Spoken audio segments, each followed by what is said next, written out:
This is the Aftermarket Radio Network.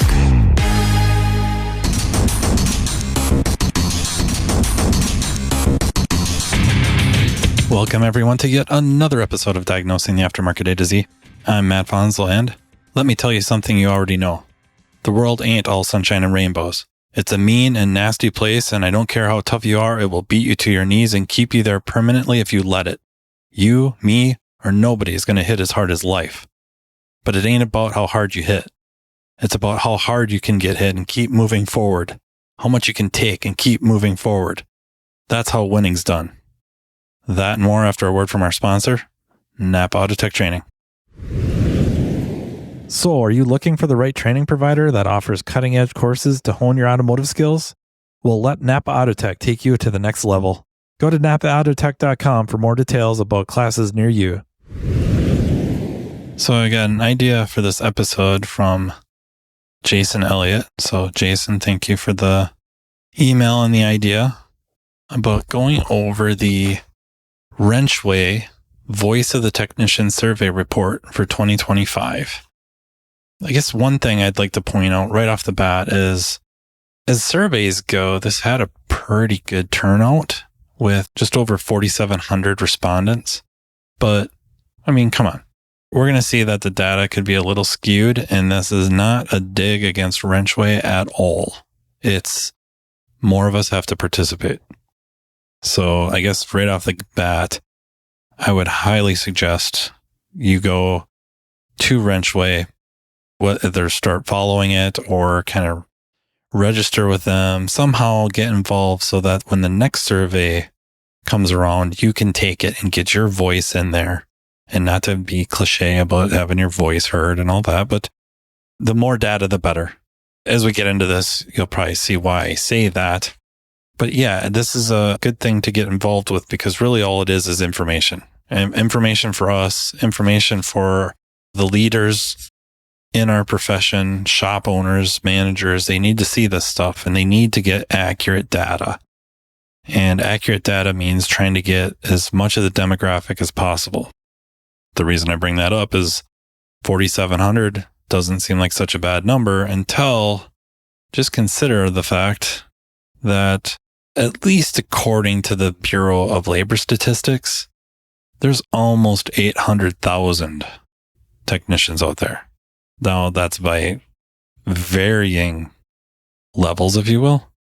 And we just need as many as we can, as wide of the demographic as we can, representing as much of the even the geographic US as possible, every level, entry level, all the way up to experienced master tech, whatever you want to call it, master installer, master diagnostician, just as much as we can get on there, right? Mechanical specialist, technical specialist, you name it. We need them all in there reporting their information. And we'll get into that.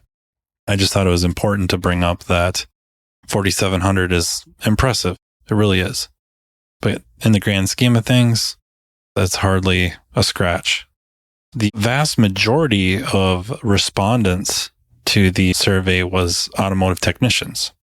Other respondents were instructors, managers, owners. Instructors made up about 20%. Management owners made up about 14%. 6% were students. Only 1% from collision. So a body collision repair. I don't know. I could see it both ways. Wanting to keep them a little bit separate. Maybe having a separate survey for them. I could see the logic in that. I guess some of the key things I see here is also the overwhelming respondents had 21 plus years in the profession. They made up 62%. So that's not enough of the entry level, middle, they've only been in it for 10 years. We need way more input from them. Geographically, it looks pretty heavy responses from the East and even the Midwest, East Central. That got some pretty decent coverage, and it just starts to go a little more sparse as you go west until, of course, you get into the closer to the coast, and then it picks up again. So we really need more input from middle America, if you will, and the, just west central United States. And that's all the way going from Montana, North Dakota down to West Texas. So we need more. The other thing it's a little maybe indicative of what we're going to see is of the technician responses to this, 80% were ASE certified in something. So while, don't get me wrong, it's nice to see ASE certification out there, we know the real numbers, right? Of that 800,000 automotive service technicians or mechanics in the United States, roughly 250,000 of them have some ASE certification. So it's a small number, right? When they're heavily involved in these surveys, you start to get numbers that are slightly skewed. I'm not trying to debunk the survey. I really am not. If you're taking it that way, that is not how I'm meaning this. It's just, let's get more and more involved. Let's get more and more people taking this survey. If you're listening to this and you have coworkers who would never think of taking such a survey, let's get them on board. Let's get everybody's input and just shoot straight, just be freaking honest. The first portion here is what technicians want. And I found it very interesting. And they divide it up into phases. And then I guess before I get rolling too much here, this survey is available for free. You can go to the WrenchWay website, and then I think you got to give them your email, and they email you a PDF of it. So you can look at this. It's freely available. What technicians and students look for in employers. The overwhelming, we'll just say top 3. It should be really top 2, really. Proper equipment in the shop, 87%. Paid vacation, 83%. Third, at 72%, a retirement fund. So how many shops are out there? Proper equipment in the shop. What does that mean? It hinges a lot on the knowledge level of the tech, right? Meaning if I'm waltzing into a shop that specializes in Toyota and Honda, show me where the GTS Plus is. Do you got one? Do you got 2? Or do we get hooked up for that? Where are we sitting with that stuff? Do you have the Honda factory tool? Is that available to us? Or you hook us up with that? Kind of want to see, do you have IHDS? Are we using J boxes? Do you have OE interfaces? What's going on with that? That kind of depends a little bit on the level of the technician, right?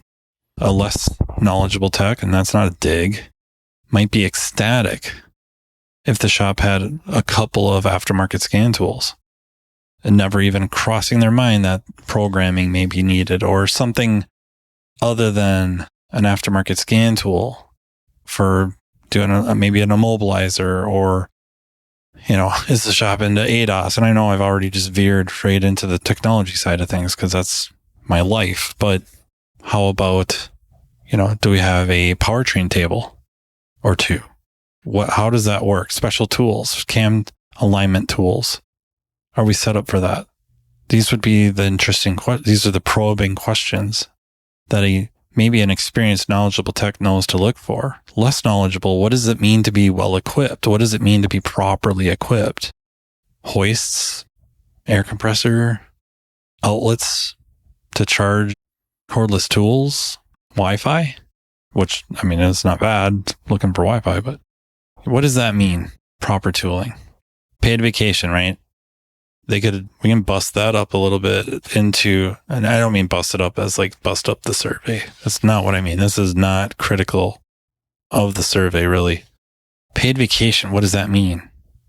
Is that holidays? Is that a week, 2 weeks, 3 weeks, right? How many of us have more than 2 weeks paid vacation?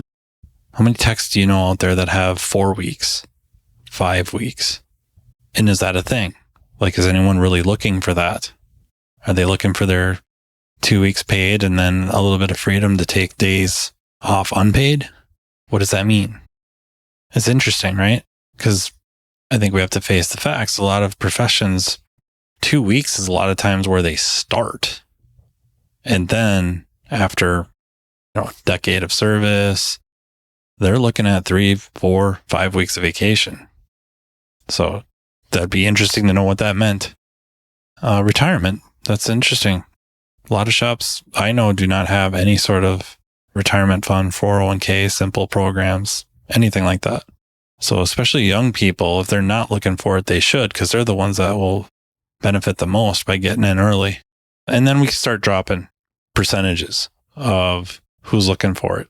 Paid training came in at 65%. That's actually higher than I thought it would be. Because I don't know about you, but looking around where I live and extending that out. And then honestly, just when you start going to training expos and stuff like that, you see all the same faces. Not all the time. I think Vision's actually pretty good about bringing in new people. But I don't know, man. Like, I just wonder, people like to say they like paid training, but then when it's afforded them, they don't take it. I mean, they don't make use of it. That one was kind of surprising. It came up that high. Working no weekends was 50%. So evidently a fair number of us don't mind working a Saturday here and there, or a Saturday, Sunday. I found that genuinely surprising, because a lot of people I know would pray to have work 4/10s so that they can have 3-day weekends. And here we're seeing working weekends. I guess that's a creative leap on my part, that they would be looking to work more than 40 hours, or scheduled in such a way that they pick up some weekends, then get days off during the week. I don't know. Not enough details there, but it's interesting. We kind of start dropping. Well-documented career path comes in under 40%. That's really for like the must-haves. A lot of people think that would be very nice to have, but need to have, must have, it's not that important. Roughly, a little over the third of respondents. My knee jerk, of course, is, what does that mean? And I would think it means more to the younger generation, the entry levels, to know how they're going to get to the, top spots or whatever, the line techs, whatever, they want that kind of a career path. Those that are in the bay, full-time, full-blown techs, it makes you wonder if they kind of know the score. Like, if their body breaks down, they better hope they can do a lot of diag. And if they can't, their body breaks down, they're looking for a different career. Or maybe kick around the idea of service advising. I don't know how many shop foreman roles there are where the shop foreman doesn't fix cars or doesn't fix a lot of cars. I don't know about shop manager jobs where they're not expected to crank out hours. A lot of the shop managers and shop foremans I know are still expected to crank out as many hours as everybody else, if not more than everyone else. And, oh, by the way, help everybody. Those are a lot of the shop managers I know. That's a lot of the shop foremen I know. It's, it just contradicts itself, right? But that's what it is. And I guess I don't want to go through everything step by step, but those are the big ones. NAPA Autotech training sessions are being conducted day and night in a town near you. This training caters to every level within your organization, be it a mechanical assistant, a mechanical specialist, a technology specialist, or a driver safety calibration specialist. Imagine a one-stop shop training partner in NAPA Autotech that will lead your team to a path to greatness. Autotech's entry-level Build-A-Tech classes convert the untapped potential of your new hires into money-making mechanical specialists. Autotech's higher-level tech update classes introduce specialists to the world of ever-changing technologies, which prevents your shop from getting technologically stagnant. Remember, if you're not moving forward, you're falling behind.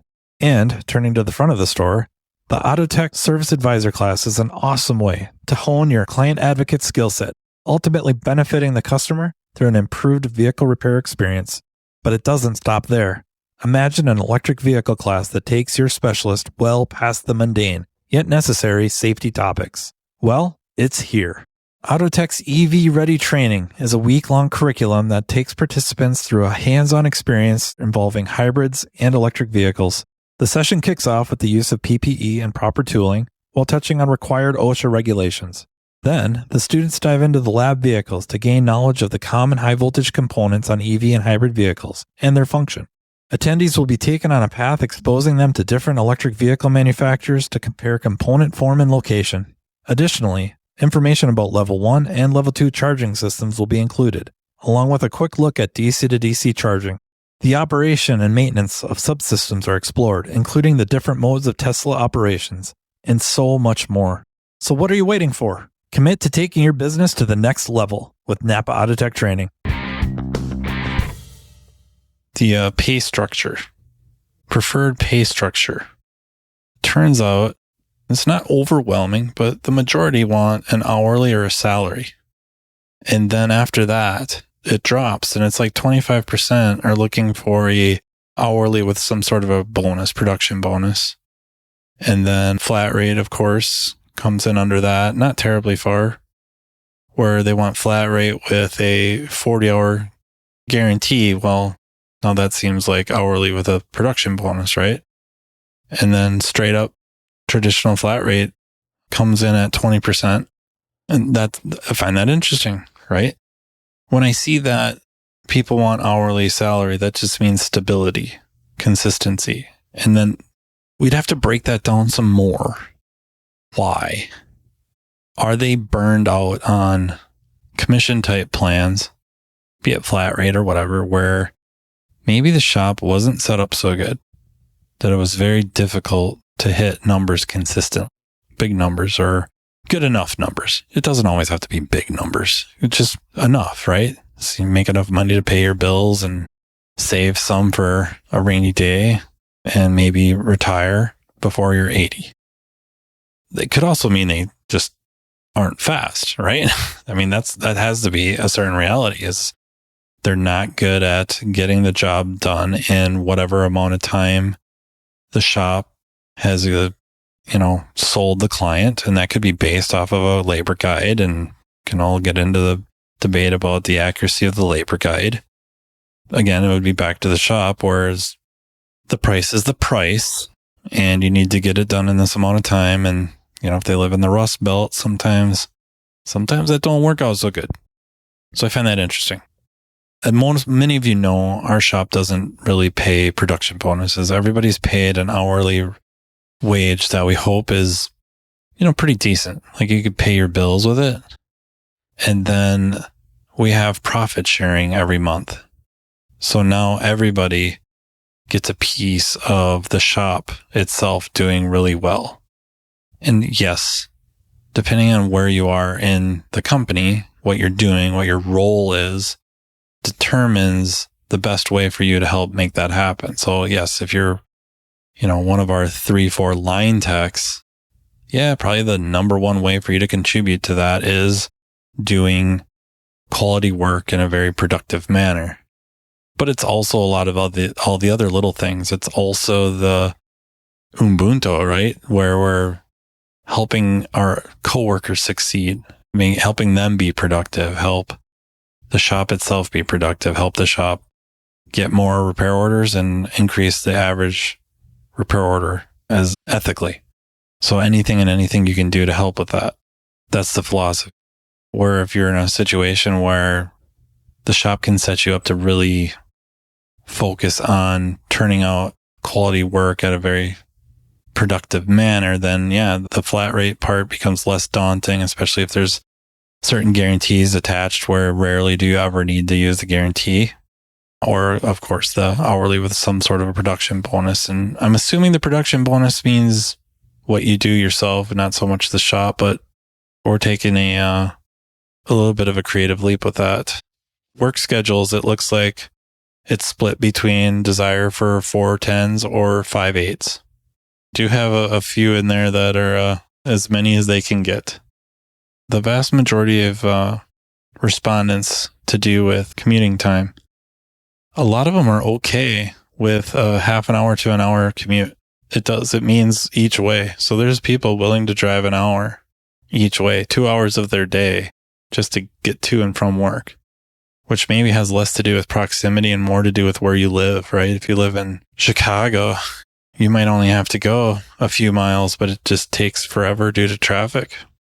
that's something I would hardly ever consider, because a traffic jam around here is you're stuck behind a combine. Of the respondents, agreeing or disagreeing, the shop provides fair compensation. Automotive, up 50% or 57% feel that their shops provide fair compensation. 62% of diesel techs think that. And I guess I got to say, 62% of the respondents to the survey said this, of which we have, 11%, right?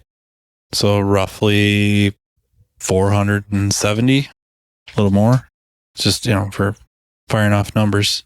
That's kind of interesting, right? The shop provides the adequate equipment. They look like they agree across the board, about 58%. So a lot of us feel we are unequipped or ill-equipped to work on the vehicles we're being asked to service. What does that mean, right? It would be interesting to really get a deep dive in on some of these and read the comments if they could make comments on that. Like, what do you mean by you're not equipped properly? I would like to know more. And is it something, obviously I think with that number, shops have to start stepping up, but we might need to know better how. What does that mean? They provide good benefits. About half think that they do. Adequate paid training, about half. How many people would recommend working at the shop that they're working at, to a friend? 49%. Dude, that's ouch. What does that say? That's a powerful one right there. Shop management communicates well. Everything's in the 30%. It's a big surprise. Could be a reflection of why the 50% would recommend working at the shop they work at. So that almost answers that. Yeah, shop does a good job of teaching new techs and compensating mentors. Yeah, we're talking sub 30%. I could see that being a big problem, right? Because you're paid on production. Somehow the mentors are the ones making the investment, not the shop, in the young entry-level techs. I shouldn't even say young, but the entry-level techs. It's not even the shop taking the brunt of that investment. They somehow get the experienced techs to shoulder a little bit of that, which is, that's absurd, right? It's completely absurd. The shop helps out local schools. This is pretty pathetic. 25%. That's absolutely pathetic. Why doesn't anyone want to be a mechanic? I can't imagine. Don't want to help the local school? Why would they even know? Oh, man. So, yeah, here, you probably already know the answer to this one. Recommending to be a professional automotive technical specialist or mechanical specialist. How many of you would recommend this to a friend? 64% would be qualified as a detractor. Do not do this for a living. With only about 12% being promoters saying, yes, this is a great field. That's brutal. That hurts. What are we going to do about it? Part of me feels like we're in a really good time period now where the skill gap is so bad. You're starting to see techs starting to get paid decent because they have to. What happens if they leave? But on the flip side, I guess evidently it's not making its way everywhere. Or who aren't we keeping up with, right? If we're comparing ourselves to some other profession. That's pretty interesting. And then, I'll wrap this up with this last bit here. The most urgent issues that need to be addressed. 4,700 respondents. Number one, we need higher pay. 78%. I'm good with higher pay. I'm sure all of us would like more. I'm torn on what that means. One idea when we're talking about pay is I think too often we get caught up in dollars. Meaning, not so much like where you're at your shop, but when you start talking to people online and you start learning like what they're making, that we start losing track of, I guess, regions.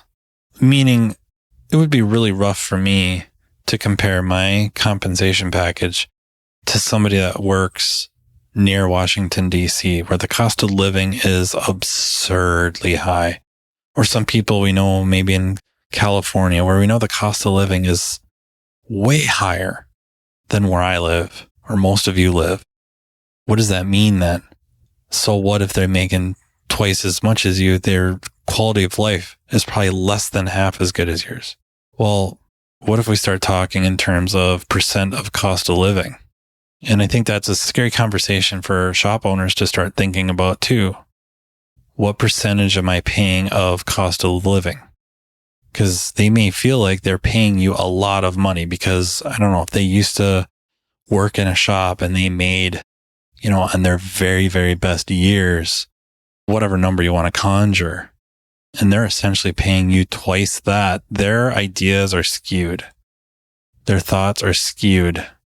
And if they're living in the house they've lived in for 30 years, their thoughts are skewed.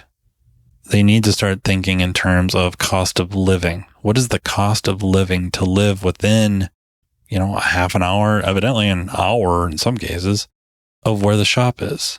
And considering that when they're coming up with their pay plans and the compensation packages. Because what's the point of the compensation package is really try, from my perspective, is what can I do to increase your expendable income? And of course, the more you do for me, the longer you've been with me, the more I want that expendable income to increase. So that's how we need to be talking. And for somebody, in location A, wherever that is in the United States, maybe $30 an hour is killing it. But maybe somewhere else, shop B, if you're not making $50 an hour, you might as well just go find a different career because you can't afford to make ends meet. And that's just the reality of it. I don't know that we would necessarily talk in those terms anymore because maybe the $30 an hour person is making, 150% of cost of living, whereas the person making 50% at shop B is making 98% of the cost of living. So less than the cost of living. And those are terms I don't ever hear anyone talk about. It doesn't make any sense.